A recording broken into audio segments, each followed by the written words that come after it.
Hello there. Welcome back to The Price of Pain.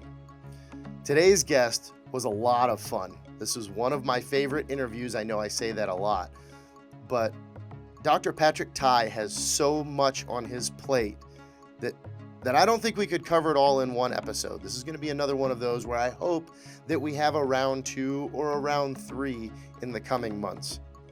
Dr. Tighe specializes in acute pain, and he's a professor of anesthesiology here at the University of Florida. He's also the co-director of the Perioperative Cognitive Anesthesia Network. When I say he has a lot on his plate, he is a practicing physician. He also conducts some very interesting research in using machine learning and deep learning to help with some of the decision-making process in medicine. Fascinating stuff, and it was immediately over my head. So when we start in on this, you'll notice at the beginning of the interview, he jumps right in. He's very passionate about it. Hang in there. We'll circle back to some of those terms and concepts, and it might be in the form of a prequel, but we'll come back and lay some of the groundwork for that and make it, tie it all together as we go on. And in addition to that, this guy has patents, and he's incredibly well funded through the NIH, does amazing work in anesthesia, and I just really enjoyed this conversation. So sit back, relax, and enjoy this one. Dr. Patrick Tighe. Welcome to The Price of Pain, brought to you by the Pain Research and Intervention Center of Excellence at the University of Florida.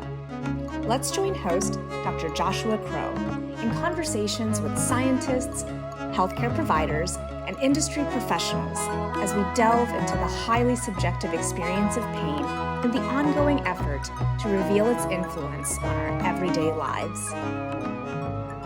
And just looking over your CV, there's something that stood out to me that is uncommon, or at least in my experience, and that's that you went to pre-med, went to med school, went through your residency, and then your fellowship, and then you got a master's degree. I got a master's degree. Tell me about that process. We'll go back maybe a little bit to the beginning, because I'd love to hear about why and how you became interested in medicine in general.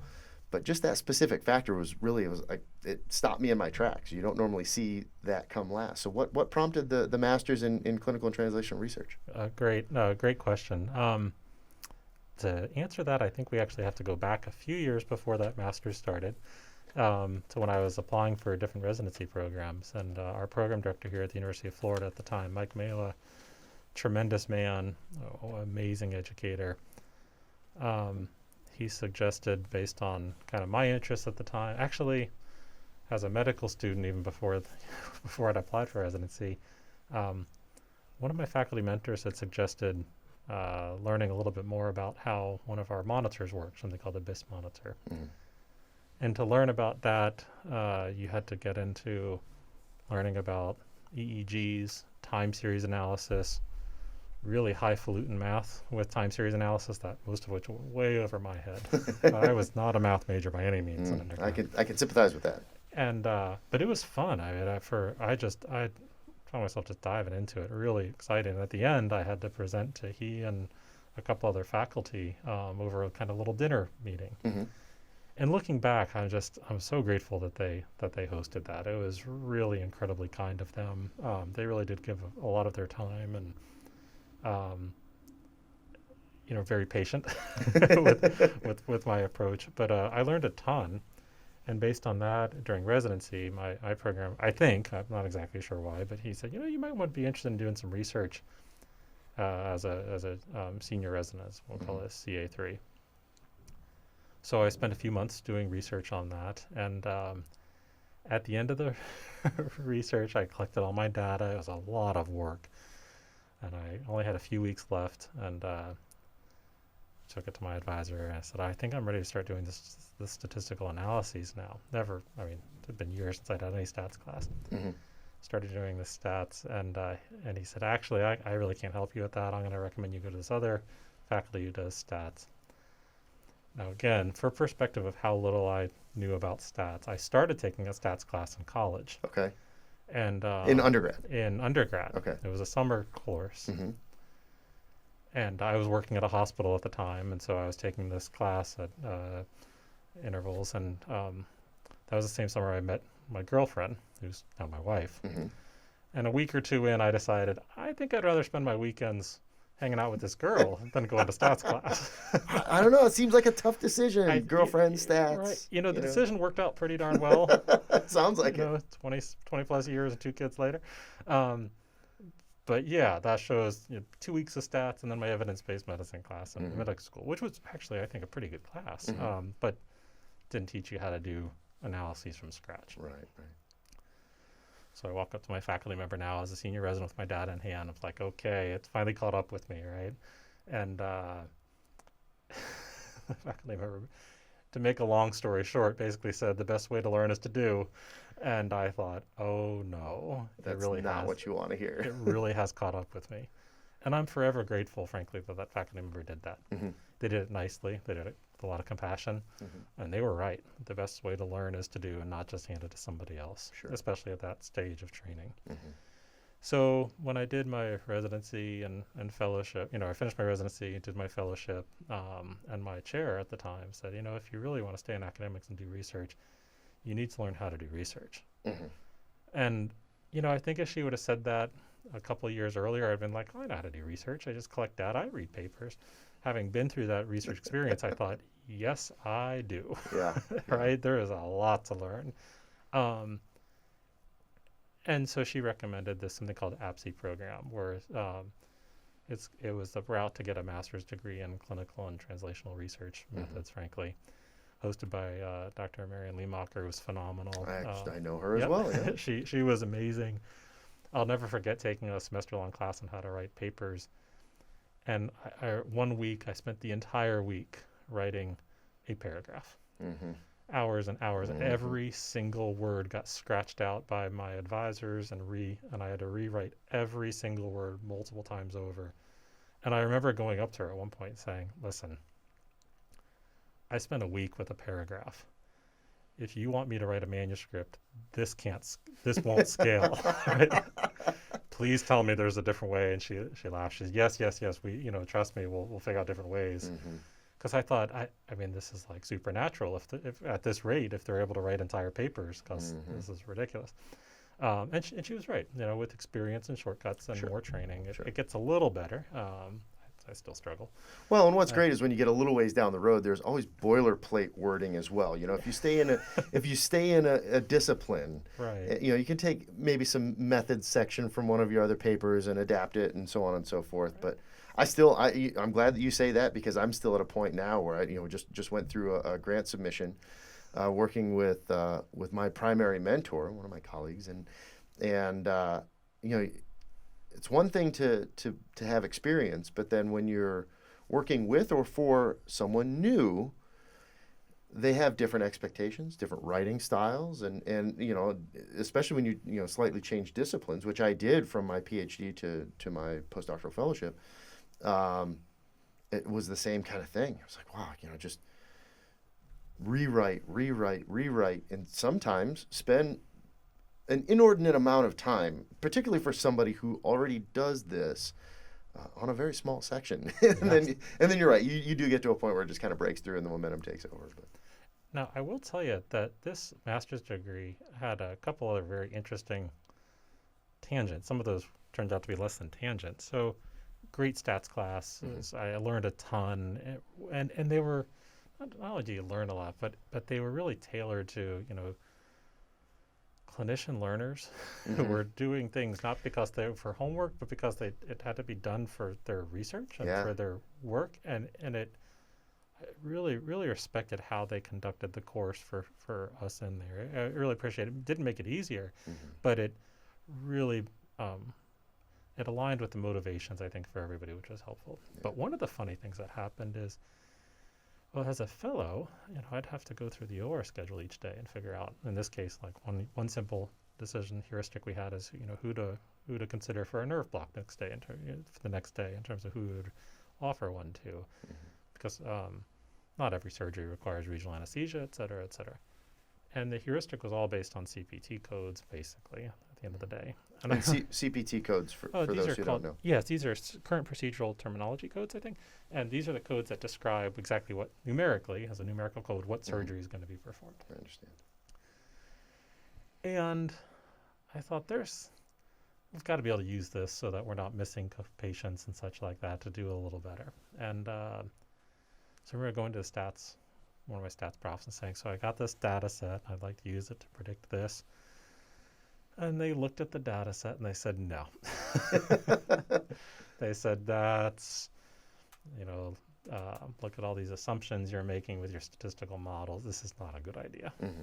And they weren't wrong in that regard, right? I mean, trying to build parameter estimates with some of the data we had and the outcomes we were looking at, there were some challenges, to say the least, especially for a real novice like me. Sure. So I thought, well, that's interesting. And somehow I came across this idea of, well, maybe I'll look at other, see if there are other solutions to this. Like, how do others support the decisions that they make? Mm-hmm. And so I started, frankly, just cold calling via email people around campus and say, just for things who look like they're doing interesting things in this area, and including some guy at the College of Business, his name is Donn. And I said, I've got this problem. I see you're working on genetic algorithms. That sounds really cool. Mm-hmm. I don't know what they are, but it sounds really neat. And it sounds like you're doing something similar, just in a completely different domain, not related to healthcare at all. Mm-hmm. He said, yeah, let's go grab lunch. I said, sure. So I'm going to meet with a senior faculty member in the College of Business. So I get all dressed up for lunch. And I think he shows up in flip-flops and a polo shirt and shorts. And I'm like, well, this is interesting. And over the next 2.5 hour lunch, just had a phenomenal chat about statistical learning theory and mechanics. And he approached it from more of like an operations research perspective with a lot of optimization theory, which is a little different angle than I think a lot of us learn about these things. Fascinating. And just a cool guy to chat with too.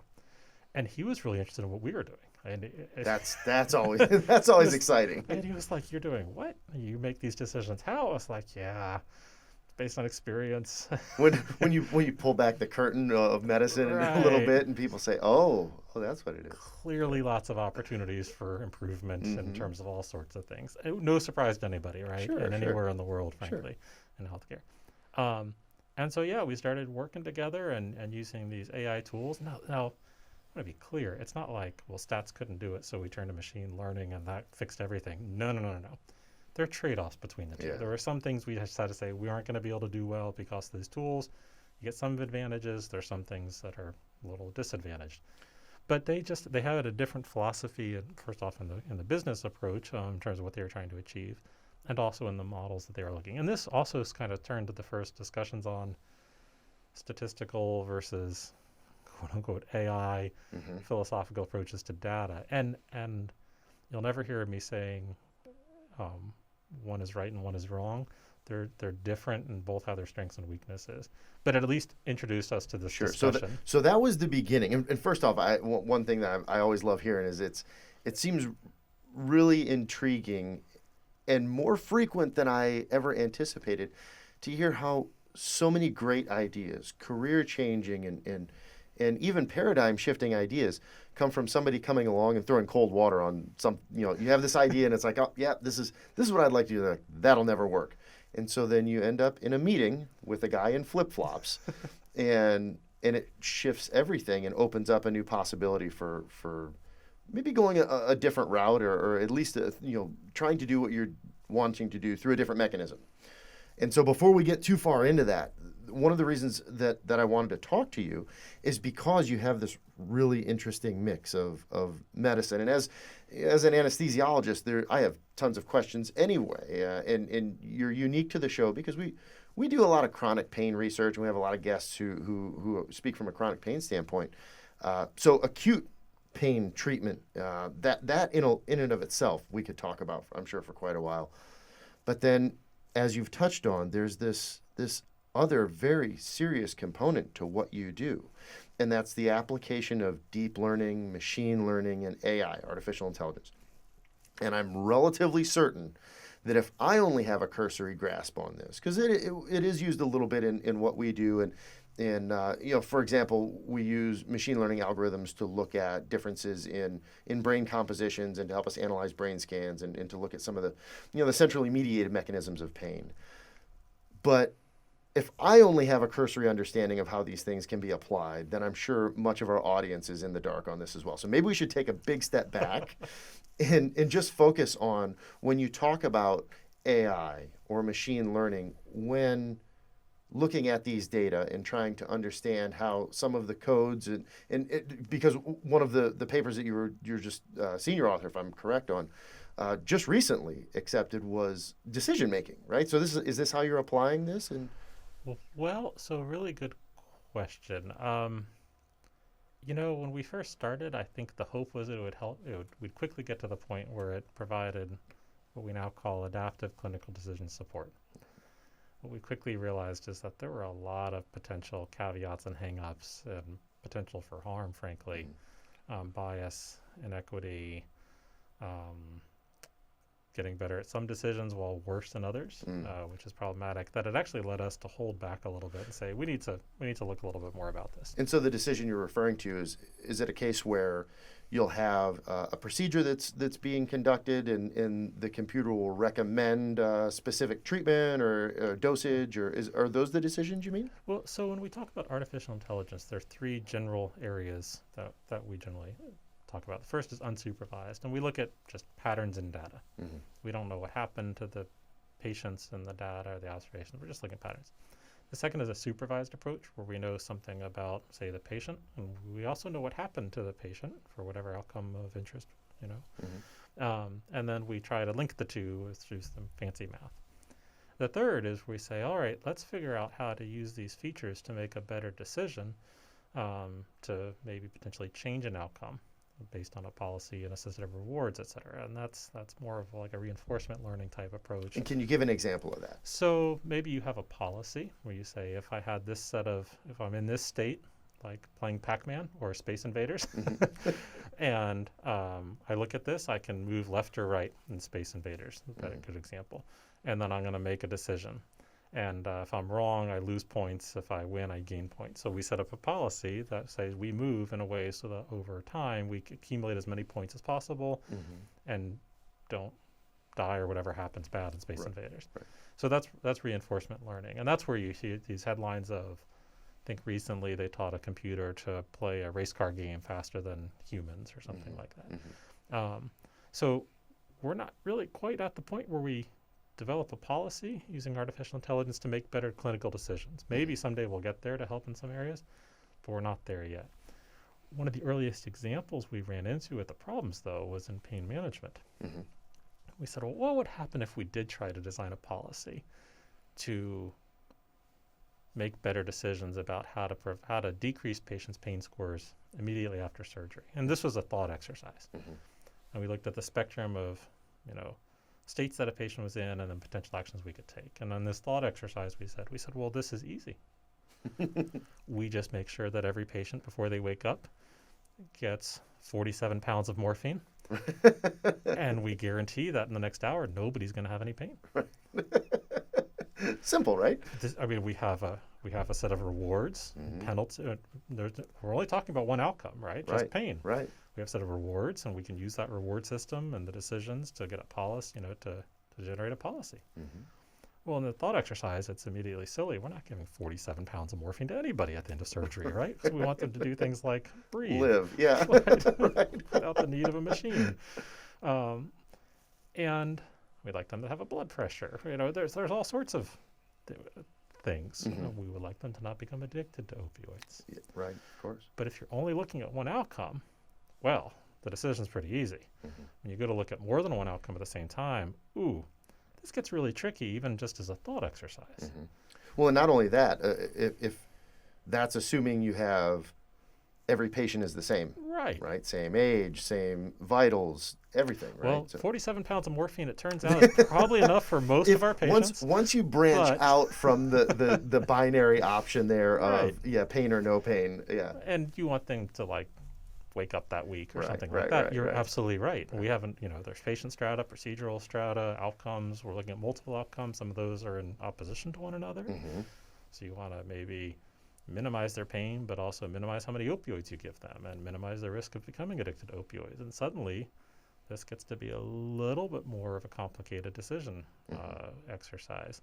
and it's frankly one that needs to be shared. And so when we talk about augmenting decisions, this is one where we say, wow, we got a lot more homework to do before we're ready to do this. It's the difference between lighting a candle with some experimental rocket fuel and saying, let's put some astronauts on top of that candle. And right, there's a little bit more safety that goes into this as we transition from an experimental mindset to an operational one that's robustly safe.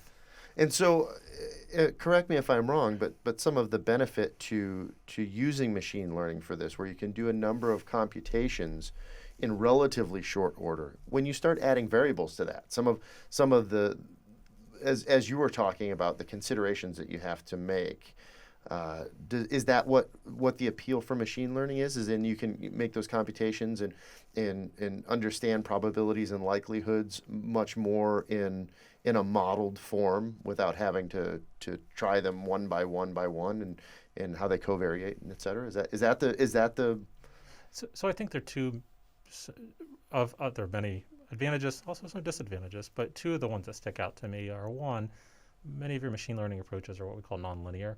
So they can figure out a better relationship between the descriptions we have of a patient or problem and the outcome of interest or the decision we're trying to help. In many of our simpler models, we're stuck with a single line or curve shape and you really can't mold that very much. In machine learning, we can get much more flexible and creative with that. There are lots of caveats and problems that can arise with this, but that's one potential benefit for some problems. The other is that beginning in 2011 or so, we started having deep learning, and that allowed us to use unstructured data. So this meant that data didn't have to fit into rows and columns, at least not initially, but it could be things like pictures, sound, movie clips, shared experiences, right? Or multimodal data, x-rays, CAT scans, your wristwatch actigraphy, vital sign, very complicated multivariate time series data, networks, graphs.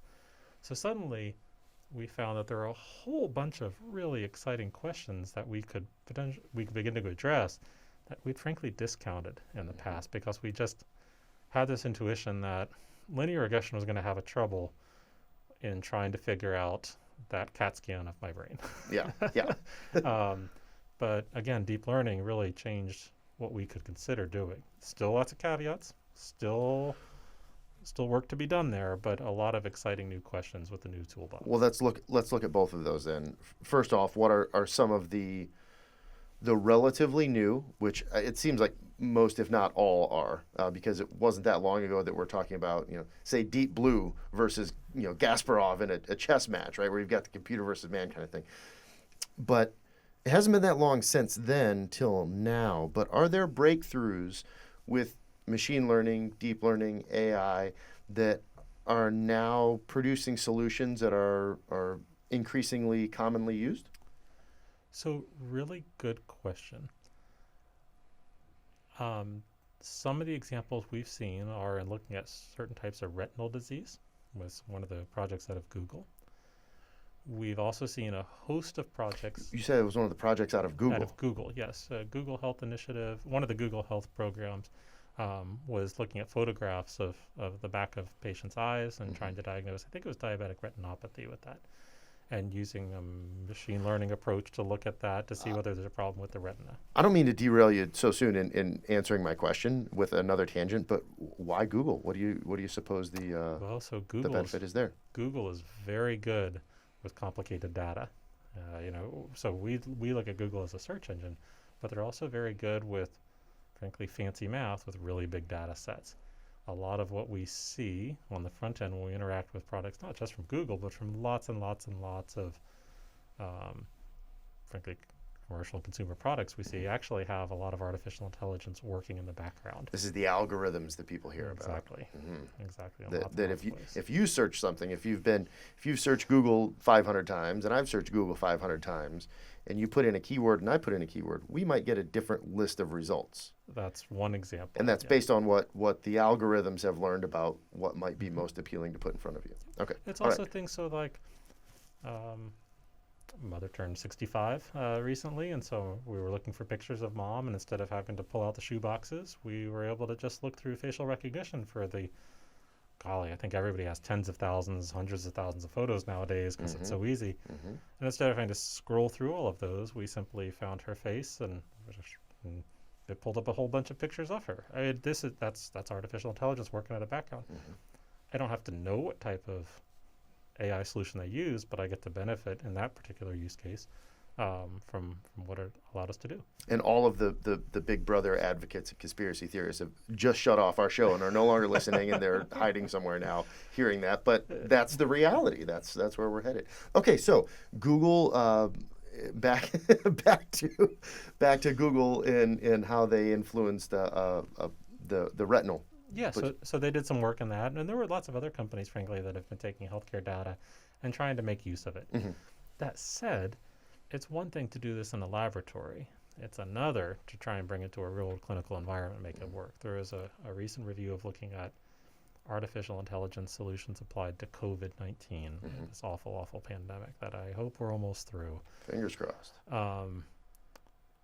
And realizing that of these 200 or so, and some of them which had amazing results at first glance, none of them were really transformative in terms of how we were able to make benefits in terms of healthcare delivery or health of our patients with respect to COVID. So there's a lot more work to be done, not just in designing these algorithms, but to figure out how we take that algorithm and help it actually benefit. That's got to be one of the biggest barriers also in a research setting, particularly with machine learning. You can take these things and run models and generate results and change input and change outcome. But when you bring it online per se in the OR or even in a clinical setting outside of something that's as critical, like all of a sudden there are consequences, big consequences. Yes. So that's and they can be they can be very hard to predict, and those consequences can be very real for people. And so again, lots of caution. So for instance, let's say we have a fancy algorithm and we train on a bunch of patients, and then we take that algorithm to another part of the country, and are we assuming that the patients in another part of the country are just like the patients in our part of the country? It could just be a community. It could be a regional issue. It could be the differences in the predominant health issues those patients are facing. It could be something relatively simple as diet, modes of transportation, climate, seasons. Sure. Which big issue, see Florida versus the New England as just one example of that. And so we make assumptions that everybody's the same. That doesn't usually hold true. Yeah, those aren't good assumptions to make. And so then you're faced with the need to really continually reevaluate to make sure that even the bare minimum assumptions you make still hold, and when not, reevaluate how you're going to address those changes. Those are some of the caveats. So we started with some of the progress that's been made, and that's obviously some of the impediments to really bringing this stuff into full force. What are some of the maybe promising avenues that you thought would be something and that really didn't turn out to be a good application, at least at this point? The great part about whether it be medicine or research, anything that either of us are involved in, that people maybe don't understand, and that I would say, just as an addendum here, that COVID, in dealing with this COVID pandemic, has shown. And people say, well, the science, and this is what we know, blah, blah, blah. That's a snapshot. And you get more information, just like you're talking about. As soon as more information, more variables, that changes the picture that we have. So when I say something that maybe that you were hoping would be an avenue for application for this that didn't turn out for it, maybe at that time, regardless of whether you could circle back to it later or not. Yeah, so I think one of the better examples was, frankly, the first example. I really thought that if we could predict patients' pain after surgery, we could make meaningful decisions to reduce it and really benefit them. And that never even left the manuscript. I mean, we did some work in that area, showed some improvements, published it, learned a lot on the way, and it's still not ready to make headway. But we've learned a lot in the process too. So it wasn't maybe the outcome we were hoping for naively, but I still think we've all come out better for the process and learning experience.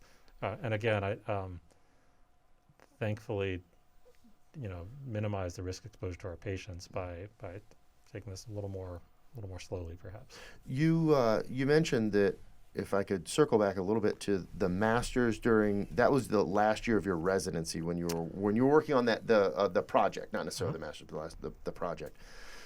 Just with my experience in those whom I'm close to, residency doesn't offer a lot of free time. And I would venture to say that I don't know about most, but at least many disciplines of medicine, even after residency, after fellowship, are probably the same way. In your normal, maybe let's not boil it down to a day, but over the course of a month, in your normal routine, on your CV, you have patents, you have research, you're very well funded, it looks like, from what I can see. But then you're also board certified anesthesiologist and you're practicing there too. You have, co-directorships.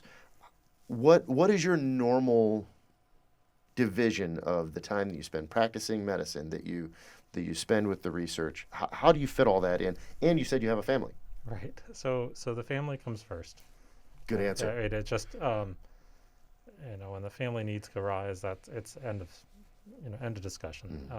And I'm very fortunate to work with a group of folks, I think, who share that value set. So we understand. Yeah. Just like in other days, some of our colleagues' families, they'll also come first, right? Mm-hmm. And we flex to accommodate that too. So we're very fortunate in that regard. So how I spend a typical week has changed over the years. More recently, 1 to 2 days a week in the operating room, plus calls and late stays and such like that. And we're fortunate to have a pretty narrow clinical focus right now. I focus almost completely in my subspecialty, or subspecialty, I guess, with just an amazing group. I got to brag on these folks. Please. These folks are flown around the world at least they were pre-COVID, on a regular basis to teach. And they were not just teaching junior trainees, they're teaching senior consultants and what they do. And so getting to come to work on a daily basis and work with these folks, incredibly humbling. And these are fellow anesthesiologists, or is this multidisciplinary? Fellow anesthesiologists. Okay. Also our surgeons and stuff, but I know best the folks in my own specialty, sure. I think. And they're phenomenal. You go to these meetings and it's, say hi to so and so for us, and it really is a really cool network of folks. These folks are incredibly compassionate. They are working hard behind the scenes. They don't always get any credit. Nobody sees or frankly remembers what they did. Yeah. And they take this their responsibilities very seriously, and they're just amazing. So it's a real privilege to get to come to work and work with these folks. I'm going to jump in there again and reinforce that just by sharing something I've talked about on a couple previous episodes. But I had this knee injury a little while back, and so and again, half our audience is probably like, the knee injury again. But I was volleyball, as we discussed before the show. Volleyball is a big thing for me for a long time, and I even got the blessing of being able to play late in grad school for the club team here at the university. Awesome. Well beyond when any of the people that were playing when I started playing collegiate club volleyball were still playing. As a result of that, it would have been the fall after I finished my PhD. I was playing intramural volleyball, which you're still allowed to do here as faculty and staff. And I went to jump, and my quadricep came off. Oh, no. That's what I said, actually, almost verbatim. But what I wanted to say with, talking about the compassion of your fellow anesthesiologist, I hadn't dealt with anything like that before personally, despite, I played hockey, I was a martial artist, I've been playing volleyball forever, never had to deal with any of that. And it was pretty clear what had happened. My patella was sitting upright, and I could see that. And so anyway, fast forward after the repair and all that, I had a femoral nerve catheter. Okay. Yeah. That I left it was in a little what do you call it, a fanny pack kind of thing, a little satchel, and every few seconds it just put a drip on. But as part of that, what was really neat is with my discharge, I was given some instructions about who to call and to check in, and again, with this being totally new to me, I'm having to call and speak with someone who I don't know. I knew my surgeon. I specifically requested my surgeon. We mentioned, Dr. Davies, Lori Davies. She was not my anesthesiologist. I asked my anesthesiologist if he knew Lori Davies, but at the time, I'm dealing with people who I'm going to go to sleep and trust them that I'm going to wake up. That was my first concern. I didn't realize that. And I was probably told just, too much information, didn't know. But that even after, throughout recovery, that the anesthesiologists were going to continue to work with me to make sure that I was pain-free. And it wasn't through opioids and this and that. It was through this I guess it's a nerve block, essentially, right? Yep. Peripheral nerve block. And I want to echo your sentiments that they were, and I think I was dealing with fellows and some of the nicest, most thoughtful, compassionate, asking questions, available at any time. And I even actually, when I called them, they say, okay, when you get to this point, you're probably going to start running out of the block, and you'll need to call us to have it removed. And the have it removed was, we're going to give you instructions on how to remove it over the phone. And I did not expect that. But by that point, to really drive the point home, by the time the anesthesiologist that I had spoken to a couple times, or the fellow I had spoken to a couple times over the phone, by the time I got to that point and they said, okay, well, I'm going to walk you through taking it out. If I hadn't had those previous conversations, I'd say, nope, full stop. I would be happy to drive in and you can do this. Because it was through the skin and into my thigh. And, but that wasn't my reaction. In hindsight, I trusted him implicitly. And I said, okay, well, tell me what to do. And it was because of all of what you're talking about right now. Just, the expertise, the compassion. It was a really unique experience. I would prefer not to go through again. Sure. But I'm glad that because I did, I went through it with the people taking care of me that were. So, for anybody that after your comments didn't, fully grasp how amazing the physicians and anesthesiologists here are at UF. Well, there you go. That's my take on it. Well, it warms my heart to hear it, and wonderful that our fellows also did as they did. Frankly, I wish we could get everybody a pain-free experience. We usually were aiming for a functional recovery. Yeah. We can't stamp out all the pain. There are lots of safety issues, but I do think we can help folks manage their pain a whole lot better and return to function as quickly and safely and comfortably as possible. So before I went on and bloviated about my own stuff, which, I don't talk about myself that much on the show, so that'll take care of me for the next 6 months. You were talking about how you divide your time and now how most recently it's a little different than it has been before. Yeah. So 1 to 2 days a week in the operating room and block room and various services helping take care of patients. And there's a lot of teaching that goes into that at the bedside as well. And then the other days, 3 to 4 days a week, are spent in research, increasingly administration roles, a fair amount of education and advising, mentoring as well.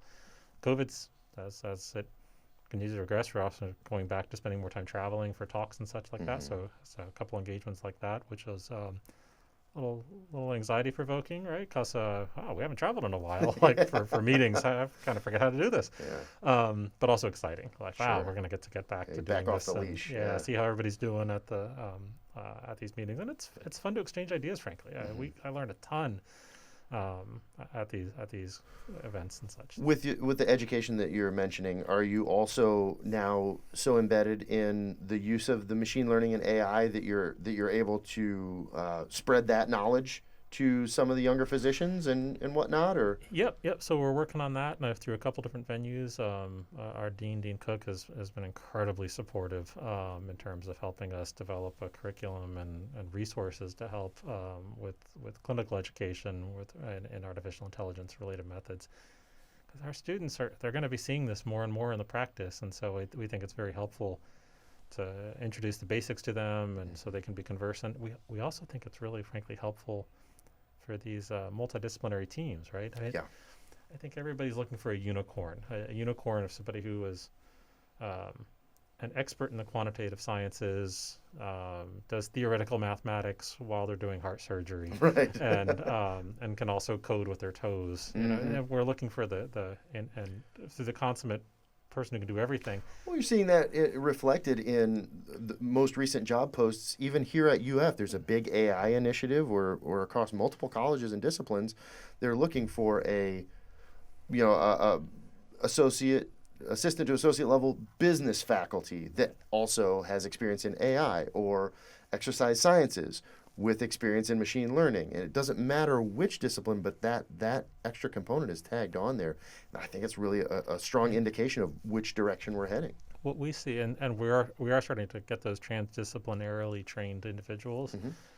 Until we get to that point where it's pervasive, we develop teams.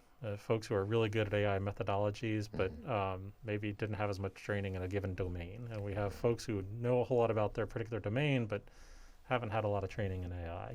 And getting those folks to work together in teams is really, really important. And it's not easy, right? Because you sometimes don't know which questions to ask because you don't know what tools are available. And sometimes you don't know which tools to develop because you're not sure which problems need solving. And so helping folks get trained to the point where they can more actively participate and engage in those teams, we think is a good route to helping build these multidisciplinary programs. UF is an incredibly collaborative place.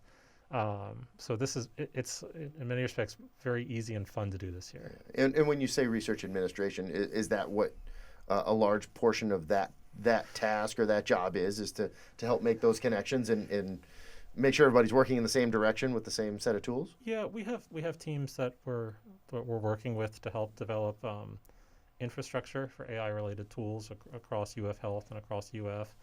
And that infrastructure takes many, many forms. And again, it's a great team that's working together to figure out how to solve this. And UF isn't alone. This is a pervasive issue across the U.S.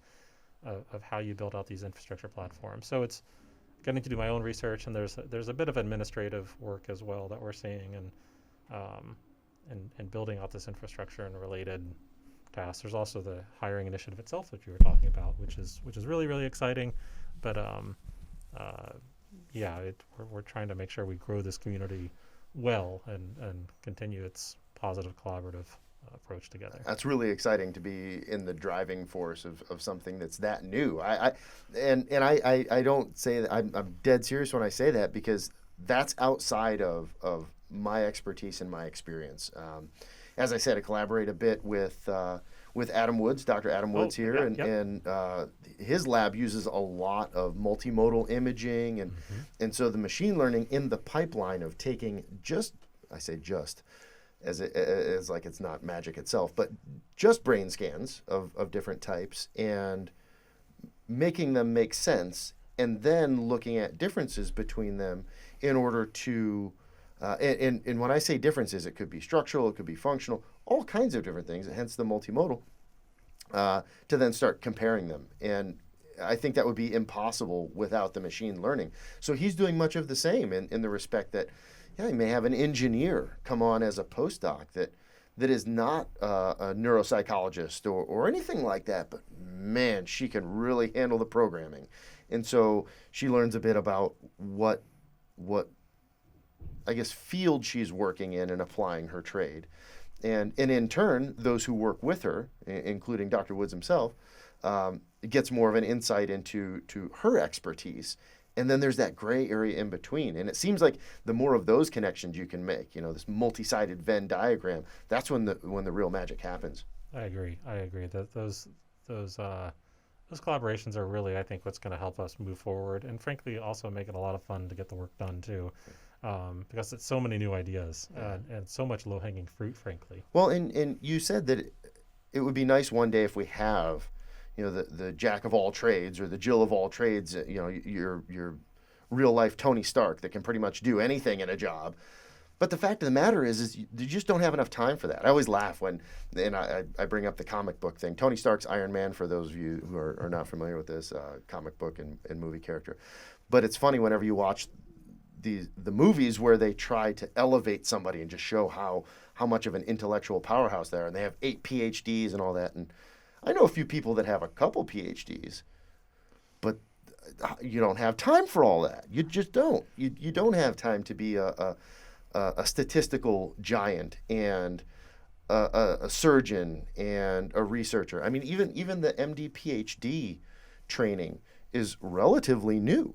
Where you specifically get training in as a clinician and as a researcher in one package. So that idea of collaborating is the way to do it, and the idea of a team. And of course, it's supported. The NIH would much rather give money to a group of inter and multidisciplinary researchers than it would one person trying to tackle it all.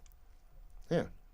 All right. Well, I want to talk about your origin story. Speaking of Iron Man and all of this, you've got a pretty wide footprint in the space now for what you're doing. And you say your specialty or your subspecialty or subspecialty. I get that, but the fact of the matter is you've got your finger in a lot of pies that are helping people greatly right now. If we go back to, say undergrad, have you always clearly you couldn't envision in undergrad exactly what you're doing now, because and this is not an age joke, but we're eons from that. You don't have to go back very far before this is just not a thing that is even on the horizon with machine learning. But if we go back there, was this the direction that you had always intended? Were you always thinking even medicine or anesthesiology? No. Oh, golly. Well, back in high school, all my buddies wanted to be pilots, and I did too. Nice. Then my eyes weren't up to the task, and so there went that at the time. Mm-hmm. So yeah, I really had. They loved math and science, or they loved math. I struggled with math a whole lot. My getting through Calc 2 is a testament to miracles. And I mean that very sincerely. Isn't it strange though how, and maybe because I can sympathize with you on a very deep level with that, but I'm also an analytical person, and there seems to be a slice of the pie of individuals like us who are, I would say, highly analytical, but not from a math standpoint, or at least historically. So I get that, but that presents a challenge all into itself. Yeah. I didn't grow up coding or anything like that. I really enjoyed working on the biochemistry stuff I was doing as an undergrad. Mm-hmm. Had some great mentors and teachers there. Ben Donn was a fantastic advisor. He's since retired now. I had no inkling I'd end up doing this machine learning AI stuff. It was never on the table. Although the anesthesia side, so in college I was a pharmacy tech for a little while, and also I needed a job in the summers to help pay. And then I got a job. It was a hospital pharmacy, and then I got a job scrubbing the blood off the floors and lights in the operating rooms over the summer. Loved that. Mm-hmm. And the next summer I came back, did that for a while, and then got trained as an anesthesia tech too, which was fascinating, really humbling. And as a tech, what do you do in that strata? Mostly cleaning again, turning over supplies, hooking up new circuits, resupplying, restocking. Mm-hmm. But you get to be right there in the thick of it. Yeah. It was around the area, just kind of learn how it worked. And it was hospital I worked at wasn't a level 1 trauma center or anything like that, but still learned a lot. Mm-hmm. Still was humbled a lot. So, going through medical school, it was always on the radar. Because I remember just being fascinated. You look at these drug trays and these just massive carts of different types of fluids, and you think, how do you know when to give what for which why reason? Yeah. And you look at those vital signs. Sometimes those vital signs didn't look so hot, and they were kind of busy fixing them. You're like, how did they know how to do that? It was really, really fascinating. Let's stick on that for just 1 second, because we do have a little bit of time to do this. That's one of the many things about your job as an anesthesiologist that fascinates me. And then, of course, as a patient, you don't get to see any of that. if you're, in most cases, I would say, if you're doing your job right. But it seems like there has to be a lot of, for someone who wasn't self-prescribed from a strong math background, it seems like there's a fair amount of calculation and whatnot that has to be, not fly by the wire, but in process that you can't really plan out, because things do change over the course of a surgery or whatnot. That seems to be a lot on the table at one time. Yeah, going back to your earlier point, I think there maybe is a difference between certain cognitive skills in math and computation versus others in processes and systems. Mm-hmm. And they overlap in some cases, they're different in others, but the process, system, physics, organizational structure, I really enjoyed that part of the analytical discipline. Same. Okay. Yes, there is a bit of calculations and such involved, but it's not quantum physics. Mm-hmm. I didn't have to do any matrix algebra to get through residency. Right. Okay. All right. So you're, and while we're on the point, before you get back onto the process of the origin story, what are some of the most, if you could pick out a couple, and of course, we have to be cognizant of HIPAA and all of these things, but what are some of the more interesting challenges, maybe specifically, anecdotally, that you can think of in anesthesiology when you're in the OR? Have there been times where after the fact you thought, oh wow, that I handled that. That was, thanks for the training? I think all, frankly, physicians have a similar thing. It's one of the exciting things to see in our residents is to see them progressing through the training pipeline and learning those skills and gaining that confidence. Is there anything in particular that, I know I'm putting you on the spot to look back over decades of a career here, but is there anything on the spot that you can think of where there was a particular situation or case that you had to work through, that something unexpected came up and that you made it through to the other side and then learned something that was maybe integral to the rest of your practice from that point on? I was doing pediatrics about the time that my older daughter was born. Okay. And I, for a while, found it really difficult to do pediatrics. I can imagine. Okay. After she was born, as she got a little older and such, that kind of worked itself through. But I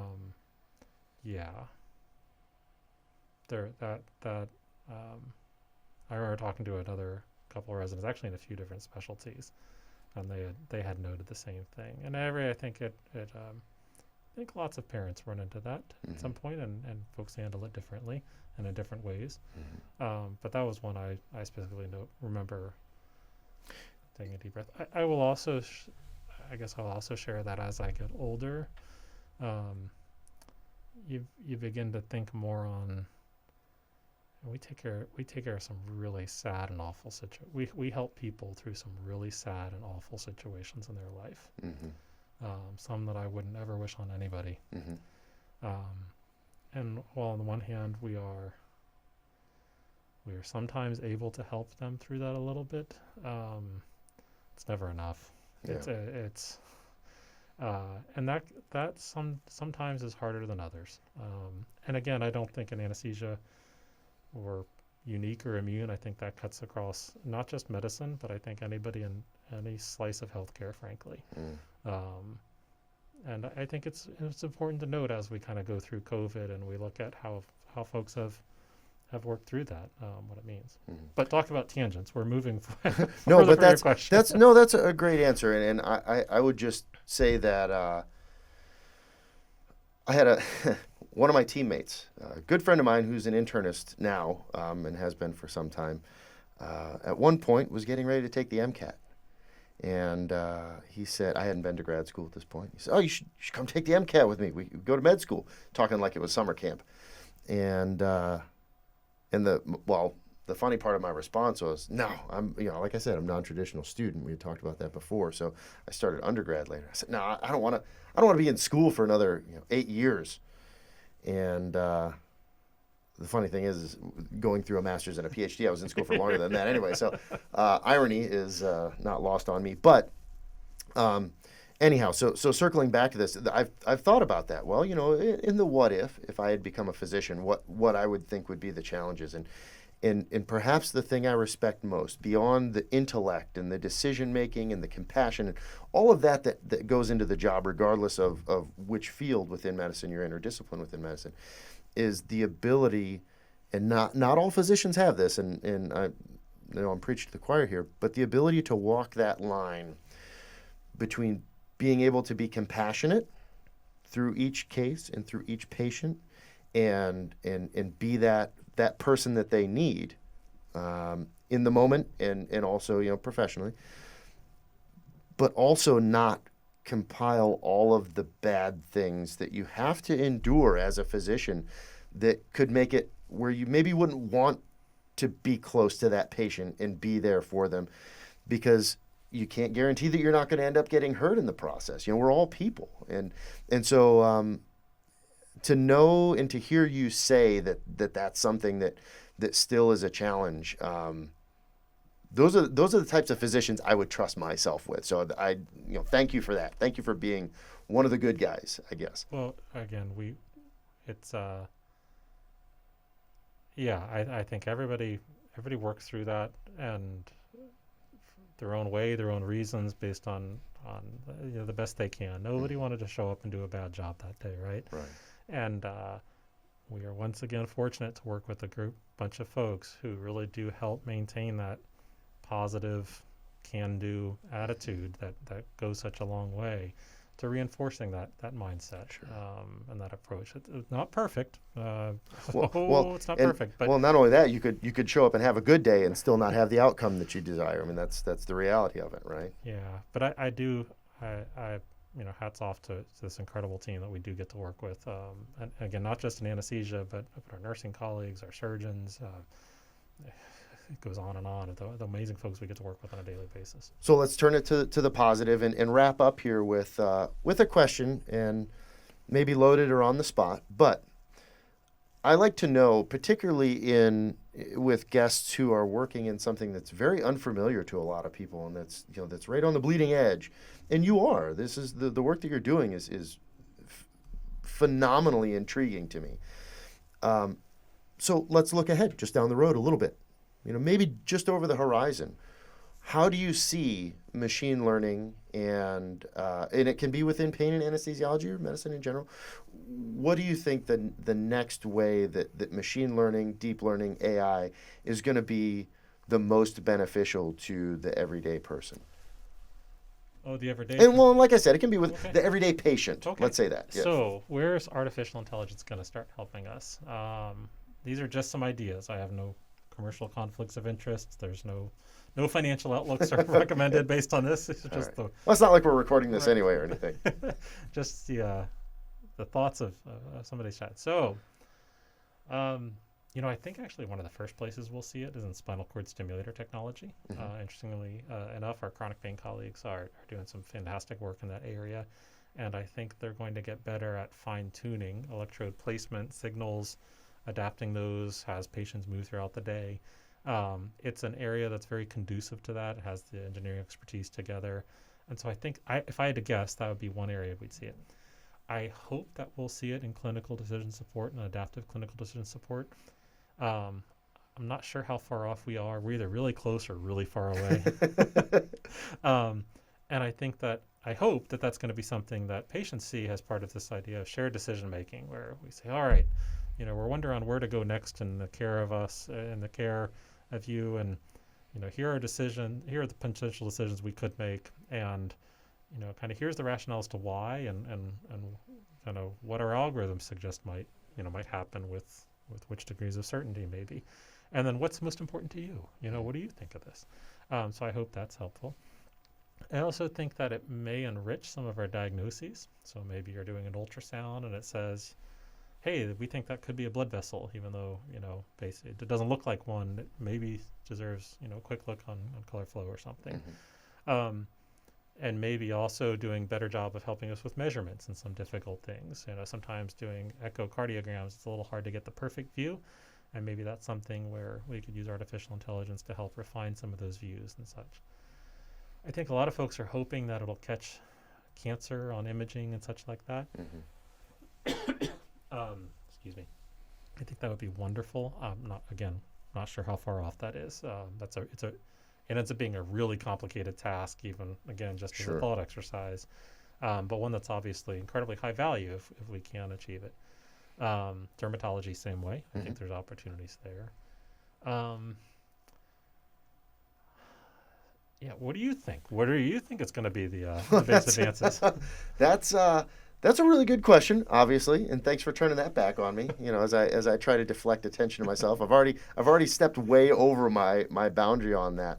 I'm really interested to see my specific domain of interest is looking at pain and how pain affects mobility, particularly in older adults, and how right now I'm focused on chronic pain conditions that may arise, say from knee osteoarthritis or whatnot, but ways that that maybe an acute situation can result in a chronic alteration to pain mediation in the centrally mediated mechanisms that we use to manage all of the sensory input that we get and what is painful and what's not.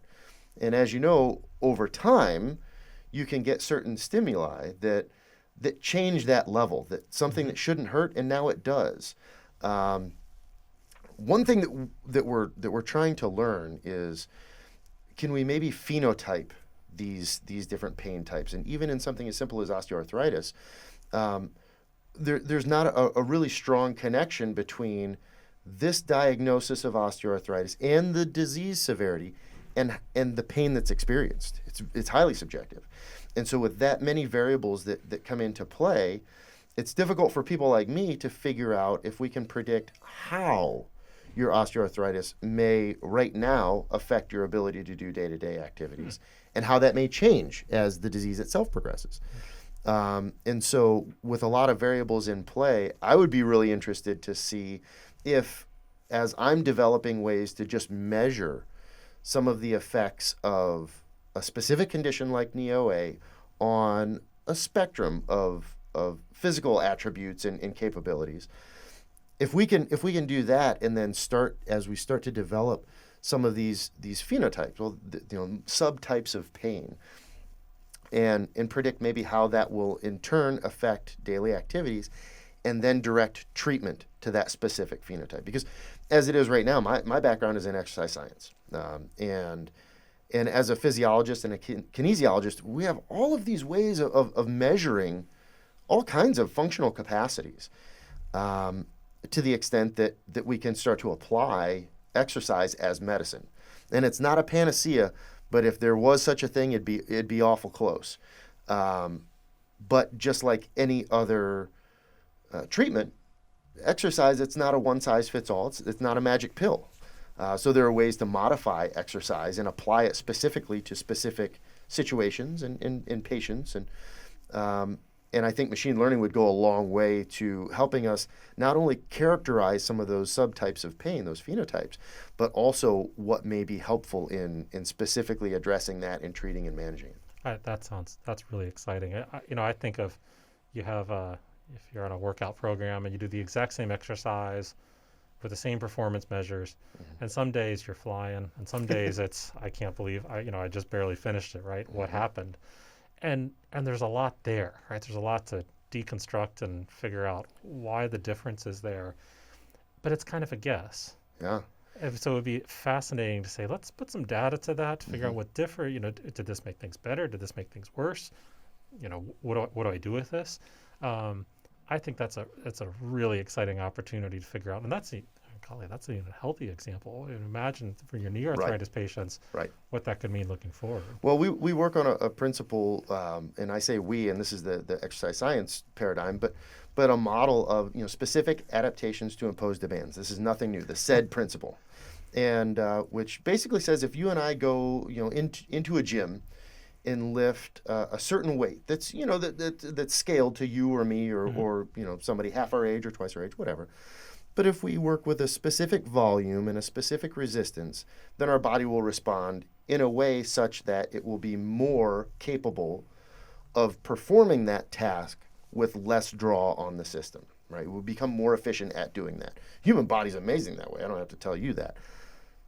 But what changes is, like you said, when you're dealing with different ages, different health profiles, there are different characteristics, and there are a lot of mechanisms at play.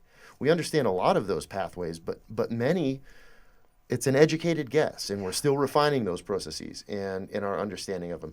And then when you throw something like pain in, which is highly subjective unto itself, and looking at how pain impacts that process, that's where it gets muddy. And so I'm hoping to carve out a little space there, and when I'm able to start to maybe bring in machine learning. Otherwise, I'm going to get left in the dust. And there are people who are already doing this. We've had Dr. Jen Nichols on the show before, and she's discussed some of the ways she's doing this. And if I'm out there with a pencil and paper, and all of my colleagues are out there with these like Hypergator, I'm going to have a short career. I'm going to be looking into doing something else.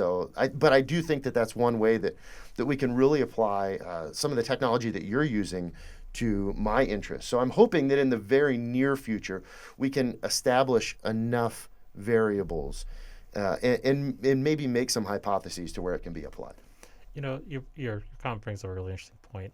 20 years ago, to code a neural network was about 1,000 lines of code. 1,000 lines of code. Even if you knew what you were doing, that was going to take you a while. That's right. One of the big advances, I think, that gets overlooked in AI, quote unquote, nowadays, is that to design a neural network with computer code it had been 6, and now I think it's down to 1 to 2. Mm-hmm. So it frees you up to do lots of other things, right? It makes these advanced toolkits more accessible. And I think that's really where the advance comes. Yes, we'll come up with fancier algorithms, and we'll come up with richer data sets, et cetera. Mm-hmm. But the real value is when you make them accessible and interpretable, and frankly also fair. But I think the fairness hopefully follows from making it accessible and interpretable, so that you can have you have more opportunity to look inside the box, right, and see what happened. Yeah. And I think that's where this comes to be, and comes to realize its full potential. Not keeping it rarefied. Yes, there will be rarefied aspects, on the cutting edge and innovation, and more power to it. Keep pushing, but also the accessibility and usability and interpretability, and hopefully from that follows fairness and use and safe uses as well from that. And that seems to be the way it goes, right? We went from when you and I think we're pretty close to the same age, when you and I were very young, it took whole rooms to do what the phone that we carry in our pocket readily and easily does, and it does it much faster. And that's not a whole big span of time. So I think this is the next frontier of that to work into. Yeah. Well, hey, I tell you, we've already detailed how busy you are. And so I want to thank you for giving so much of your time to come on and discuss some of this. I don't know if I'm allowed to have favorites, but I have a list. I don't know, maybe not one favorite, but I have a list. And you've made that a long time ago in this conversation. So if there's ever any time where you'd like to come back on the show, please, you're welcome at any point. We'd love to have you. Well, thank you very, very much. I'm going to go tell a bunch of my buddies to try and sign up for this, because Perfect. I really think it would be exciting to hear more about some of the clinical things we can offer patients, and kind of how we approach some of those issues. A lot of it happens behind the scenes a bit, so it might be exciting and interesting to see what happens. I'd welcome it. Thank you so much. Thanks so much. Have a good one. Thank you for joining this episode of The Price of Pain. Opinions expressed on this podcast are solely those of the host and guests, and not representative of the University of Florida or parent institutions of our guests, unless specifically stated. You can find more information about Price on the World Wide Web at price.ctsi.ufl.edu. And keep up with our researchers on social media by searching Facebook for UF Price, by following @UF_Pain on Twitter, and Price of Pain Podcast, all one word, on Instagram.